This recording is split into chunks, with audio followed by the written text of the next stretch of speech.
taping this in 2011, and we are weeks away from SOTA.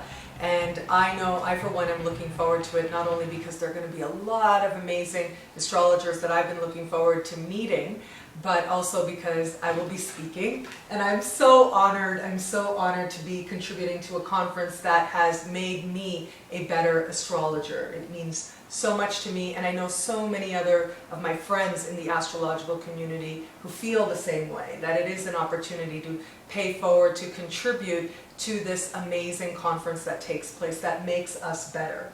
So for those of you out there, I am going to be talking about Mars on Saturday, and on the Friday I'll be doing a short presentation on sun sign astrology. So I'm really looking forward to that. What are some of the highlights? What are you really looking forward to? One of the things that really pleases me is that we have a speaker from Istanbul this year, Berish İlhan. And Berish is a very knowledgeable lady. She is quite knowledgeable in Islamic astrology and Sufism, in many, many, many things. She's doing an all-day pre-conference workshop on Neptune. And Neptune is so hard to lecture about because it's Neptune. You just can't grab. You think you've got it and it's gone.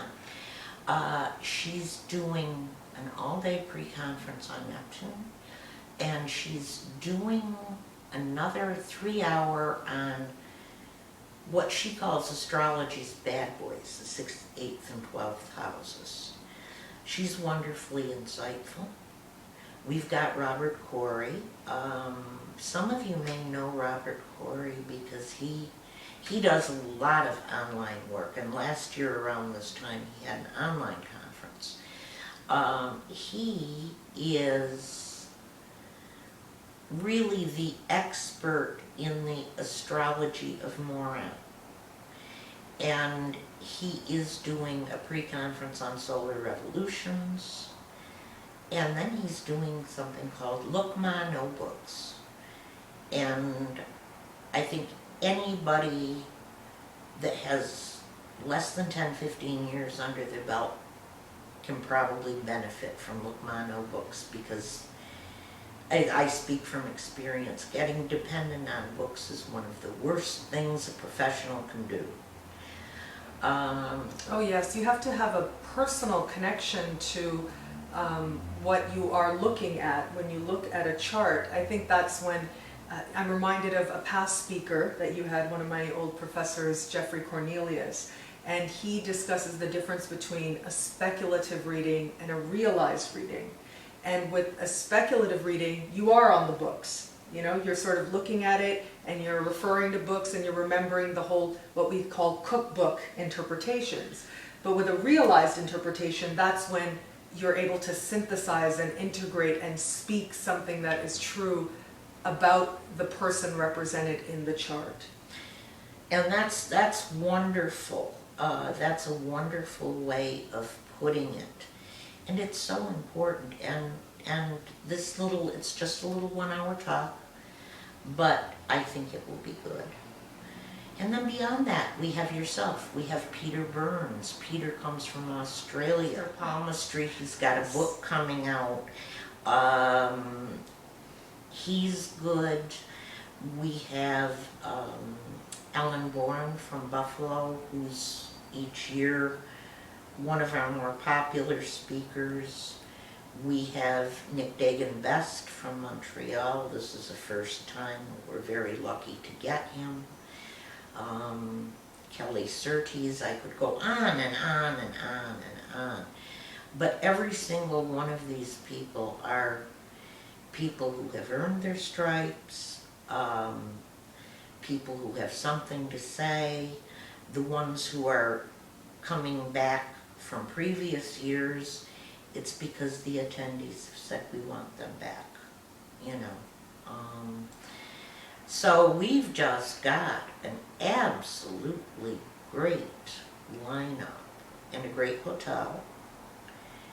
And I couldn't be happier about anything, as far as that goes. And what about with your life and with your practice as an astrologer? How do you feel about that? With my life, what life? Well, okay, let's say I'm not Oprah. You don't need to get all personal and start crying. But I mean, you have made such an amazing contribution to our field, and you continue to. Your Mars book, Mars, I will be talking about Mars, and I love Mars, so your book is being revised and updated and will be out very soon. And that is just one part of all the amazing work you have done in the astrological community. Does it make you happy when you think about your accomplishments? Oh yes, oh yes. I mean, I am the sort of person that no matter what I do, there's always a part of me saying, you could do a bit more, you could do a bit more. And there's a lot more I'd like to do, but I couldn't envision myself being anything other than an astrologer. I love putting on SOTA. I love seeing clients, and I especially love teaching. I do a great deal of teaching. I've finally braved technology, and I'm doing some teaching on Skype this year. And it's all good. It's all good. It's all happy. Life is good. The only part of my life that sometimes isn't good is I keep asking God for 48-hour days. And I guess that message has been lost in cyberspace because they're still at 24 and you have to sleep and eat and do things like that sometimes. That's so fascinating because it seems like you're trying to fit in 2 lifetimes in one if you want 48-hour days. Oh yeah, oh yeah. Well, I could have a work day and a play day, and I could, I probably wouldn't. I do, my life philosophy is work hard, play hard. And I try very hard to do both. The problem is, once in a while we can't pack them in the same week or weekend. We'll have very lengthy work periods and then we'll say, going off to play now. Balance would be nice, but it's self-employment. And I have a client who teaches music and she said, well, Donna, it's no different with me. When the work is here, you take it.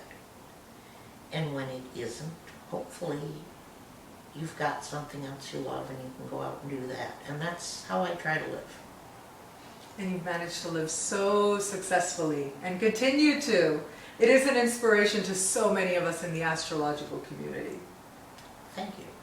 Thank you. Thank you so much for being here and for being on my show. I am so grateful. Oh, it is my pleasure. Thank you for giving me this opportunity. And the cameras are not even hurting me. I took her camera virginity. Oh, it's terrible. I swear, oh goodness. I swear I will forever have that as a source of pride. I will forever be so proud that I did that with Donna Van Toen. I was Donna Van Toen's first. It's so exciting. It is a badge of honor. Thank you, thank you. Great fun. Yes, thank you so much for watching this episode. Thank you for sharing this very special moment for me, a celebration of Donna Van Toen. I look forward to meeting you guys out at this year's SOTA conference. Until we connect again, take care.